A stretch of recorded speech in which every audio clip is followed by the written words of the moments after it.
Good morning, folks. I am just getting everyone situated this morning with a little bit of a warm drink, some hot chocolate, a coffee, and then you and me, we are gonna have a little chat about 5 things I looked for in a husband.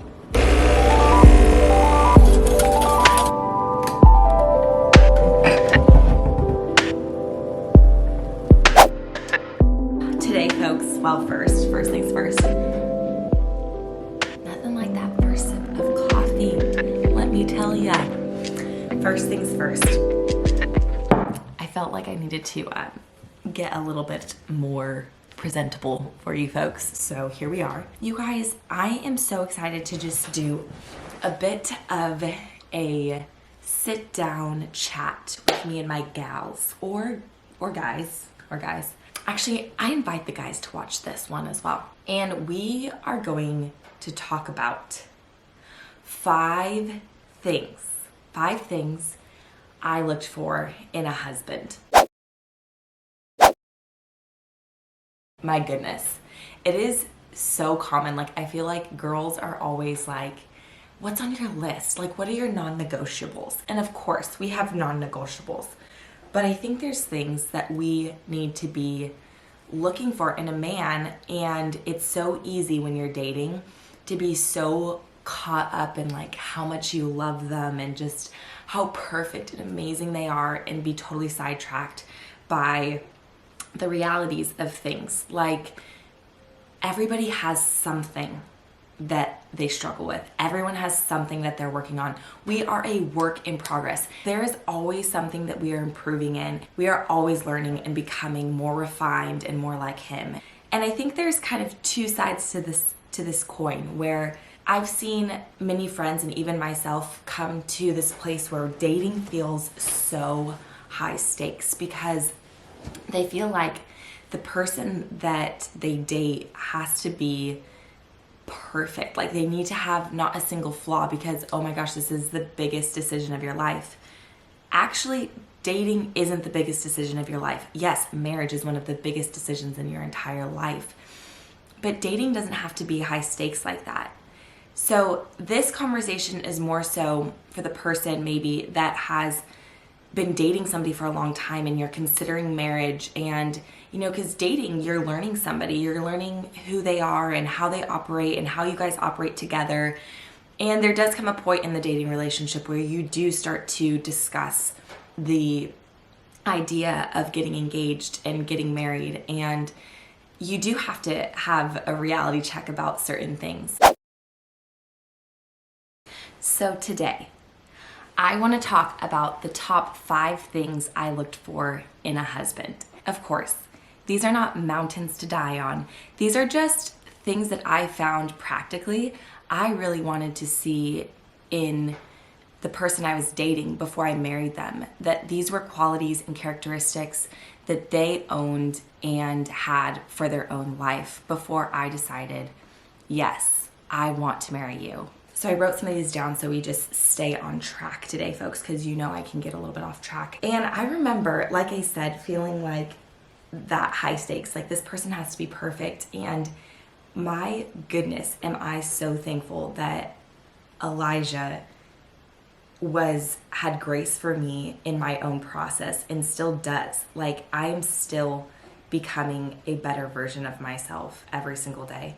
And so I just want to say, these are not things that you need to hold at the highest regard, but they are things to absolutely consider in your journey to marriage, in your journey in dating somebody. So the first one, of course, you guys, the first one is, does he love the Lord? Like, and not just like, does he go to church and does he read his Bible? Like, those are just, anyone can do that.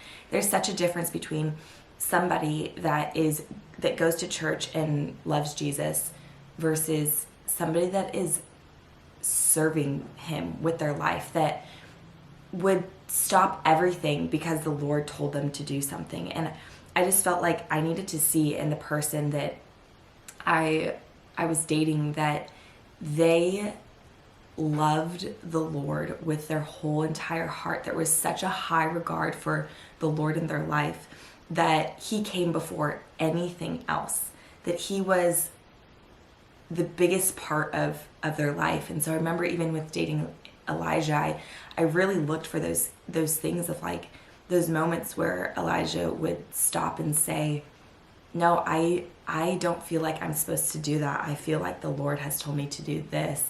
And even watching him sit in the tension of like, oh, I know I really want to do this thing, but I feel like the Lord is calling me to do this thing.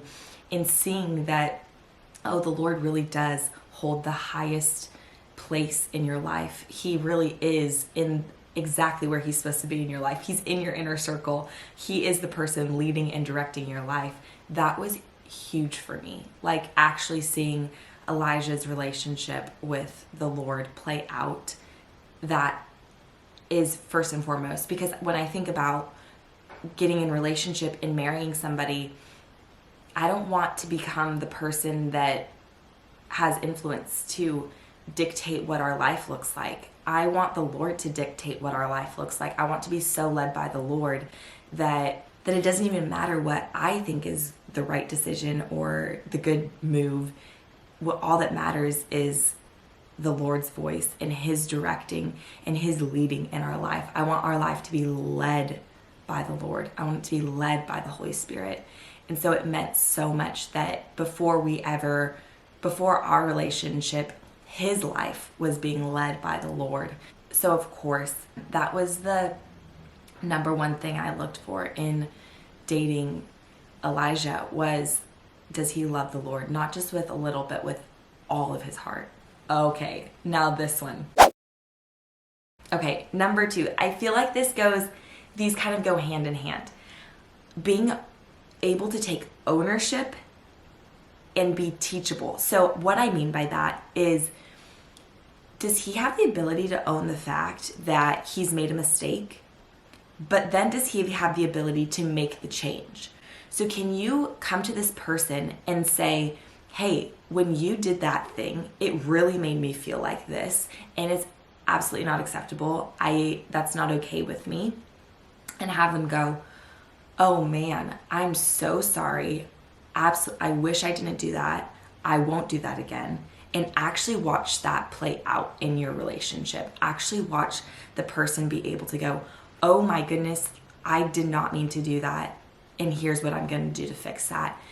And I think this looked like so many things in our dating relationship. I remember even in our relationship coming to a place where there was a moment that I'm going to be an example of what this actually looks like played out on my side, because that's the memory that's coming to mind, and it went both ways in our relationship.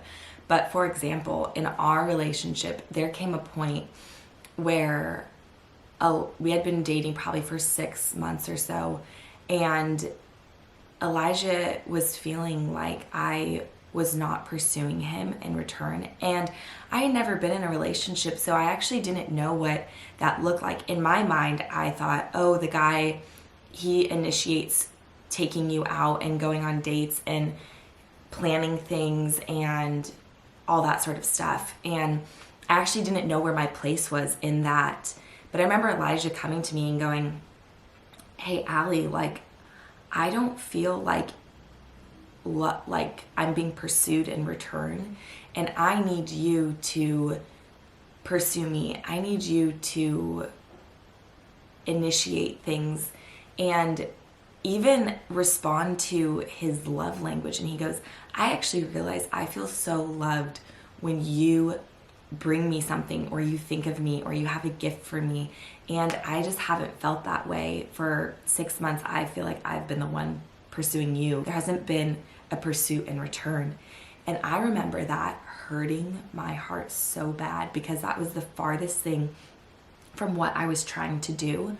But I had a choice in that moment to go, okay, I could cower back and feel so much shame about the fact that he has felt this way and that I have made him feel this way, or I could make the choice to pursue him in return. And so I made it my mission to pursue him. I made it my mission to love him in the ways that he felt loved. And I showed him those ways by initiating time together, by bringing him his favorite snacks, by really the little things that made him feel so loved. So really being able to take in that feedback and return and take ownership and fix it, because that is a lifelong, life is like that. You need to be able to go, oh my goodness, I totally messed up.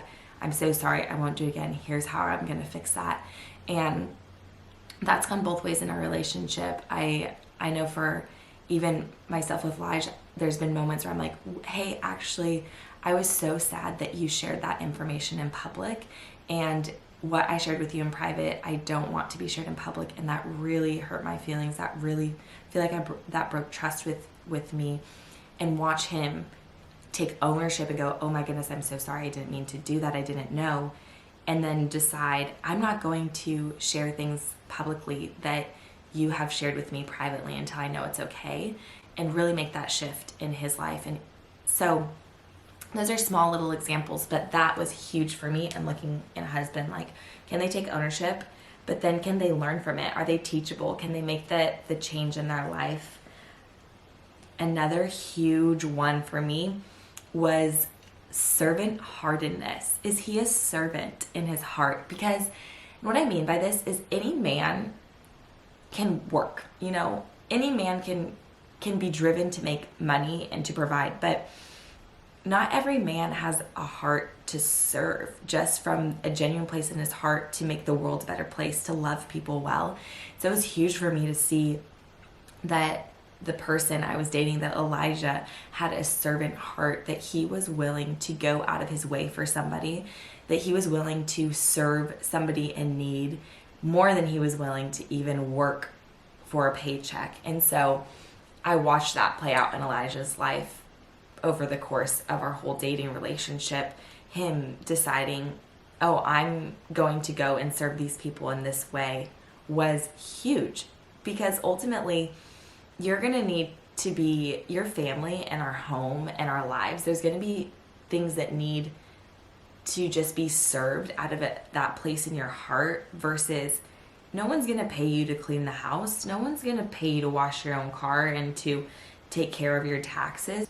Those are just places that you have to have the discipline to do in your own life. And I feel like that comes from a place of just servant-heartedness, just really doing things out of the kindness of your heart for somebody and loving them like Jesus would love them. And so that was huge for me. And I remember seeing Elijah do this with my own family. I remember my family was going through a really hard time when we were dating, and I remember him so intentionally calling my sister and asking her what her needs are and providing things for her that he could in that season. And that felt huge to me, to see him serve the people that I loved the most in my life. My goodness, that speaks so much about a person, and it made me feel so, so loved. Okay, another one for me was, this is kind of funny and not as serious, but it felt so important for me, is this person able to have fun? Is fun a core value in their life? And what I mean by that is, like, can you just take life not so seriously? Can you just be goofy and joke around and kind of just goof off the hard things in life? Because there's going to be moments in life that you're like, this is so not fun, but can you make the most of it? Can you, when your car breaks down, can you be making the situation better versus worse? I think sometimes we can get into situations and you're like, this is so awful. This was the worst thing that could have happened today. This is going to rain on my whole parade, versus being like, oh, well, this is what memories are made of. And I remember that, just seeing that consistently in our relationship, like Elijah's ability to take a hard situation and a hard moment and bring laughter and joy to that moment was huge for me. That is just, joy and laughter is such a core value of mine. Just having fun and a good time is huge for me. And that has played out in our relationship still. Just even a couple weeks ago, we took this Polaris, which is like kind of like a four-wheeler, up into the mountains one Sunday. We hadn't been able to spend a lot of time together in a while, and we were like, we're gonna spend the afternoon together this Sunday afternoon. Took it up in the mountains. We had been riding it for like 10 minutes, and it just broke down on the side of this mountain, and it was this whole thing. Like, we were like 5 miles away from our car, had no service, and we just were like, okay, what a funny day, what a quirky day, like, let's just figure this out, we're gonna make the most of this. And we just ended up like enjoying our day together, because it was like, it doesn't actually matter what has happened, we're together, let's make the most of it. And then lastly was his ability to be a friend. And what I mean by that is, at the end of the day, was he my best friend?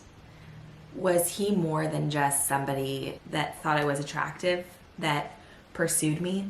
Was he actually my best friend? When we got together, did I feel so known and so loved by him that I could trust him, that he was my friend? So I feel like friendship was huge for me. Like, and that could entail a lot of things, but think about what you look for in a friend. And I just felt like, more than him needing to fit the role of the perfect husband, I needed to know, could you fit the role of best friend in my life? Because my best friend is the person that I trust so much. My best friend is the person that I call when I'm at my rock bottom. My best friend is the one that in return tells me, hey, Allie, you actually need to knock that off, and you need to get up, and you need to put your big girl pants on, and you need to go out, and you need to conquer the day. I needed to know that he was my best friend. So I looked for that, not just in relationship with me, could he do friendship with me, but did he have friends in his life that he was loyal to, even when they were not the greatest? Did he have friends in his life that he had been friends with since he was so young, and he had just stuck out all the stages of life with them? Did he have friends in his life that he was willing to go to the mountaintops and the valley lows with them? That is a huge characteristic and a huge quality that I looked for when dating Elijah.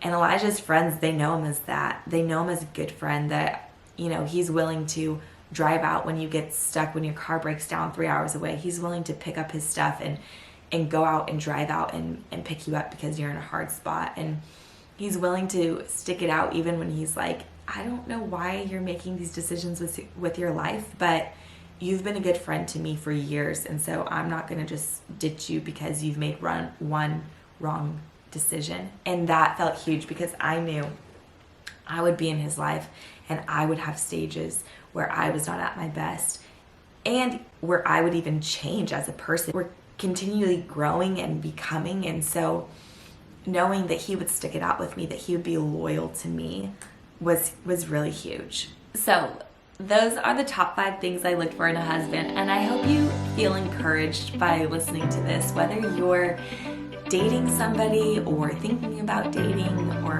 thinking about engagement or marriage, that you would feel encouraged in your journey and in discovering and learning about another person, that you would keep your eyes open to the things that the Lord has for you. Really invite him into your process of relationship and finding the right person, and that he would just be your ultimate sense of comfort and wisdom in the process.